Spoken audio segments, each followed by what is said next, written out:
بسم اللہ الرحمن الرحیم۔ السلام علیکم۔ رسول اللہ صلی اللہ علیہ وسلم نے سن 6 ہجری میں دعوت اسلامی کا دائرہ وسیع کرنے کا ارادہ فرمایا۔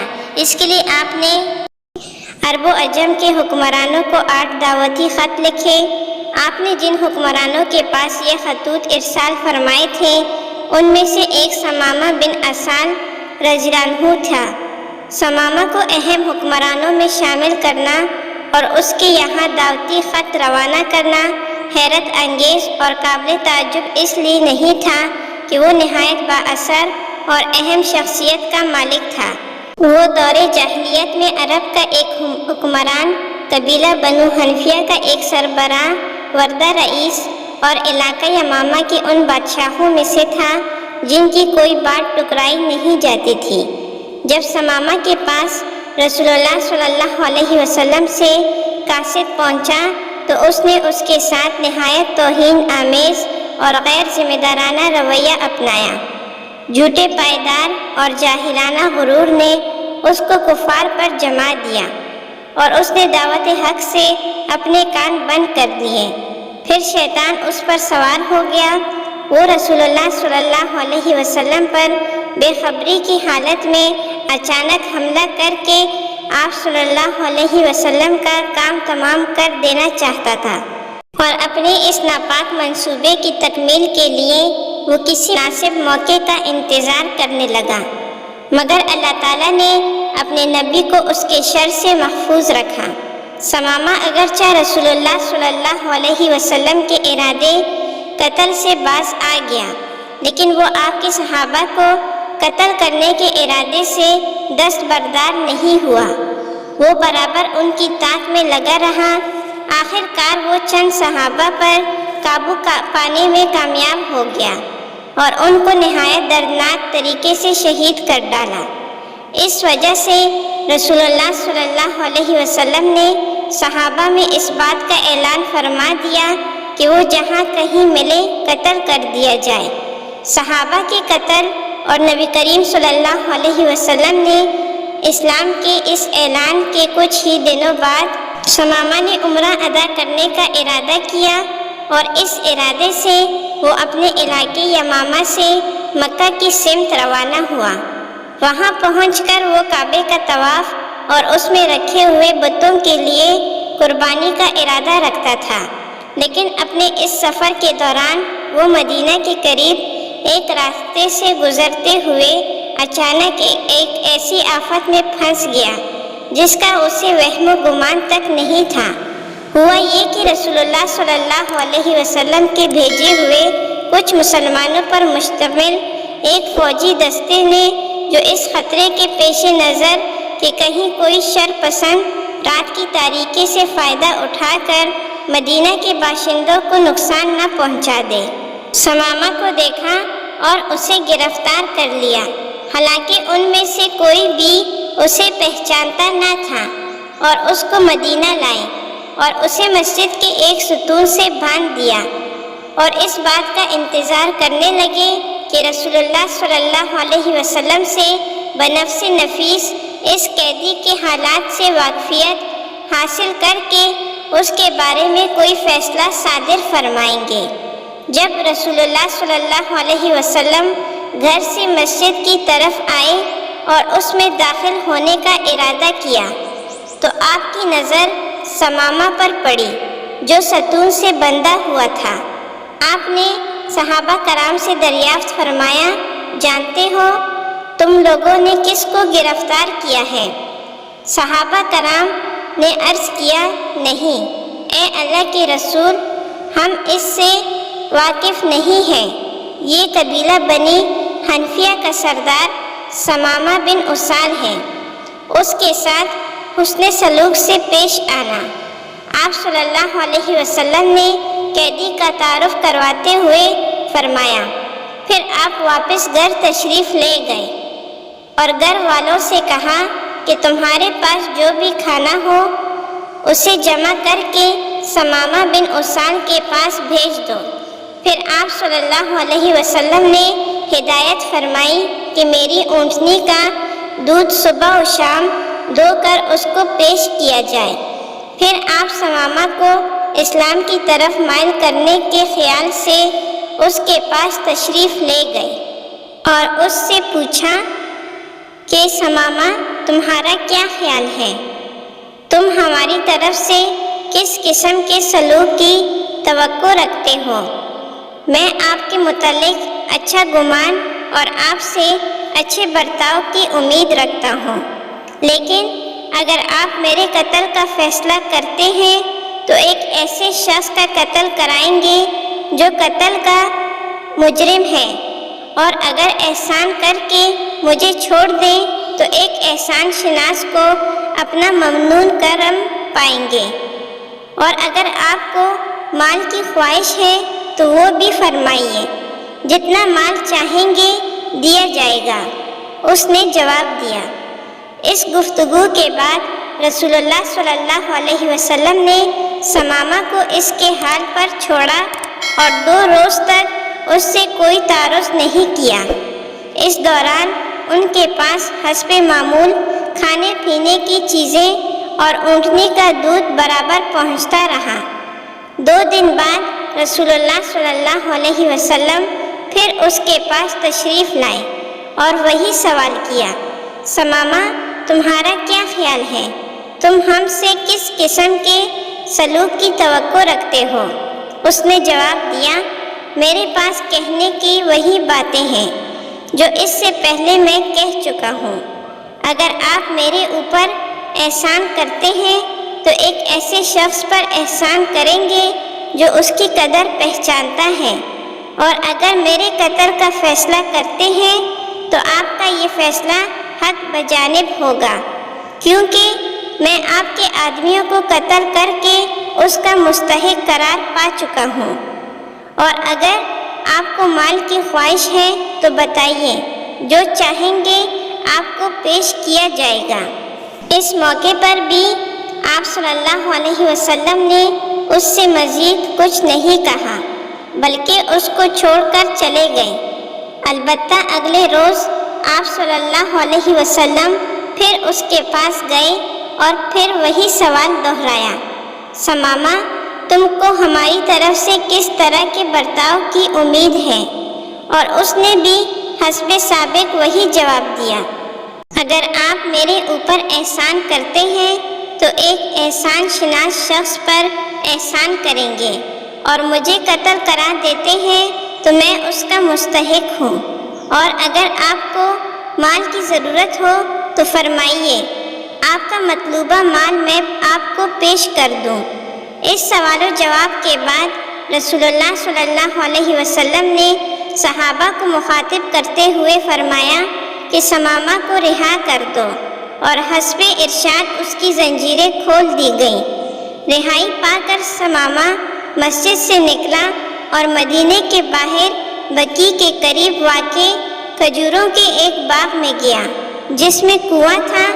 اپنی سواری کو اسی کنویں کے پاس بٹھا کر اس کے پانی سے خوب اچھی طرح غسل کیا اور پاک صاف ہو کر پھر اسی راستے سے چل کر مسجد میں واپس آ گیا۔ اس نے مسجد میں مسلمانوں کی ایک مجلس کے قریب پہنچ کر بآواز بلند کلمہ شہادت پڑھ کر اپنے اسلام لانے کا اعلان کیا۔ پھر رسول اللہ صلی اللہ علیہ وسلم کی طرف متوجہ ہو کر بولا، اے محمد، اللہ کی قسم، روئے زمین پر کوئی چہرہ میرے نزدیک آپ کے چہرے سے زیادہ مبغوض اور قابل نفرت نہ تھا، مگر اب یہ مجھے ہر چہرے سے زیادہ محبوب ہے، اور اللہ کی قسم آپ کے دین سے زیادہ قابل نفرت میرے نزدیک کوئی دین نہ تھا، لیکن اب یہ مجھے تمام ادیان سے زیادہ پسندیدہ ہے، اور اللہ کی قسم آپ کے شہر سے زیادہ ناپسندیدہ میرے نزدیک کوئی دوسرا شہر نہیں تھا، مگر اب آپ کا یہ شہر مجھے تمام شہروں سے زیادہ پسند ہے۔ تھوڑی دیر رک کر پھر بولے، میں نے آپ کے کچھ ساتھیوں کو قتل کیا ہے، اس کی تلافی کے لیے آپ میرے اوپر کیا عائد کرتے ہیں؟ رسول اللہ صلی اللہ علیہ وسلم نے فرمایا کہ ثمامہ، اس سلسلے میں تمہارے اوپر نہ قصاص ہے نہ دیت، کیونکہ اسلام نے تمہاری تمام سابقہ زیادتیوں اور غلط کاریوں کو حرف غلط کی طرح مٹا دیا ہے۔ پھر آپ صلی اللہ علیہ وسلم نے اسلام لانے کی وجہ سے جنت کی خوشخبری دی۔ ان کا چہرہ فرط مسرت سے چمک اٹھا، کہنے لگے کہ اللہ کی قسم، میں نے آپ کے جتنے صحابہ کو قتل کیا ہے اس سے کئی گنا تعداد میں مشرکین کو قتل کروں گا، اور اپنی ذات کو، اپنی تلوار کو اور ان لوگوں کو جو میرے ماتحت اور ہم نوا ہیں، آپ کی اور آپ کے دین کی نصرت و تائید کے لیے وقف کرتا ہوں۔ قدر توقف کے بعد پھر کہا، اے اللہ کے رسول، آپ کے سواروں نے مجھے اس وقت گرفتار کیا تھا جب میں عمرے کی نیت سے نکلا تھا، تو آپ کے خیال میں اب مجھے اس سلسلے میں کیا کرنا چاہیے؟ رسول اللہ صلی اللہ علیہ وسلم نے ارشاد فرمایا کہ تم مکہ جا کر عمرہ ادا کر لو، مگر یہ عمرہ اب تم اللہ اور اس کے رسول صلی اللہ علیہ وسلم کی شریعت کے مطابق ادا کرو گے۔ پھر آپ صلی اللہ علیہ وسلم نے مناسک حج اور افعال عمرہ کی تعلیم دی۔ حضرت ثمامہ بن اسال رضی اللہ عنہ عمرہ کی ادائیگی کے لیے روانہ ہوئے۔ جب بطن مکہ میں پہنچے تو وہیں کھڑے ہو کر بلند آواز سے تلبیہ پڑھنا شروع کر دیا، لبیک اللہم لبیک، لبیک لا شریک لک لبیک، ان الحمد والنعمت لک والملک لا شریک لک۔ میں حاضر ہوں خدایا، میں حاضر ہوں، تیرا کوئی شریک نہیں، میں حاضر ہوں، بے شک ساری تعریفیں اور تمام نعمتیں تیرے لیے ہیں، اور اقتدار تیرا ہے، تیرا کوئی شریک نہیں۔ وہ دنیا کے سب سے پہلے مسلمان تھے جو تلبیہ پڑھتے ہوئے مکہ میں داخل ہوئے۔ قریش کے لوگ ناگہانی اور غیر متوقع آواز کو سن کر سہم گئے اور غضبناک ہو کر دوڑے۔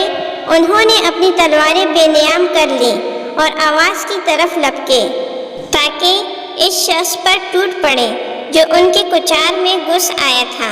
وہ لوگ ثمامہ کی طرف بڑھے تو انہوں نے تلبیہ کی آواز اور تیز کر دی۔ وہ ان کی طرف نہایت لاپرواہی اور بے خوفی کے ساتھ دیکھ رہے تھے۔ ایک قریشی جوان نے تیر چلا کر ان کو شہید کرنا چاہا، مگر دوسروں نے اس کو یہ کہتے ہوئے ایسا کرنے سے روک دیا کہ تیرا برا ہو، جانتا ہے یہ کون ہے؟ یہ یمامہ کا بادشاہ ثمامہ بن اسال ہے۔ اگر تم نے اس کو کوئی نقصان پہنچایا تو اس کے قبیلے والے ہمارے یہاں غلے کی برآمد روک کر ہم کو بھوکا مار دیں گے۔ پھر وہ لوگ اپنی تلواریں میان میں کر کے حضرت ثمامہ رضی اللہ عنہ کے سامنے آئے اور ان سے بولے، ثمامہ، یہ تم کو کیا ہو گیا ہے؟ کیا تم بے دین ہو گئے ہو اور تم نے اپنے اور اپنے آباء و اجداد کا دین ترک کر دیا ہے؟ نہیں، میں بے دین نہیں ہوا ہوں، بلکہ میں نے سب سے اچھے دین محمد صلی اللہ علیہ وسلم کے دین کی پیروی اختیار کر لی ہے۔ حضرت ثمامہ رضی اللہ عنہ نے جواب دیا۔ اس کے بعد انہوں نے کہا، اس گھر والے کی قسم، میرے واپس جانے کے بعد یمامہ کے گیہوں کا ایک دانہ اور وہاں کی پیداوار کا کوئی حصہ اس وقت تک تمہارے یہاں نہیں پہنچ سکتا جب تک کہ تم سب کے سب محمد صلی اللہ علیہ وسلم کا اتباع نہ اختیار کر لو۔ حضرت ثمامہ رضی اللہ عنہ نے قریش کی آنکھوں کے سامنے رسول اللہ صلی اللہ علیہ وسلم کے بتائے ہوئے طریقے کے مطابق عمرہ کے ارکان ادا کیے۔ انہوں نے غیر اللہ اور بتوں کے لیے نہیں، اللہ تعالیٰ کی خوشنودی کے لیے قربانی کے جانور ذبح کیے اور اپنے وطن واپس لوٹ آئے۔ واپس آ کر انہوں نے اپنے قبیلہ والوں کو قریش کے یہاں غلے کی سپلائی روک دینے کا حکم دیا۔ قبیلے والوں نے ان کے اس علم کی تعمیل کی اور اہل مکہ کے یہاں اپنے پیداوار کی سپلائی بند کر دی۔ اقتصادی پابندی جو ثمامہ بن اسال رضی اللہ عنہ نے قریش کے خلاف لگائی تھی، بتدریج سخت سے سخت تر ہوتی چلی گئی۔ اس کے نتیجے میں غلے کی قیمتوں میں غیر معمولی اضافہ ہو گیا، لوگوں میں فاقہ کشی عام ہو گئی اور ان کی تکلیف اور پریشانی زیادہ بڑھ گئی۔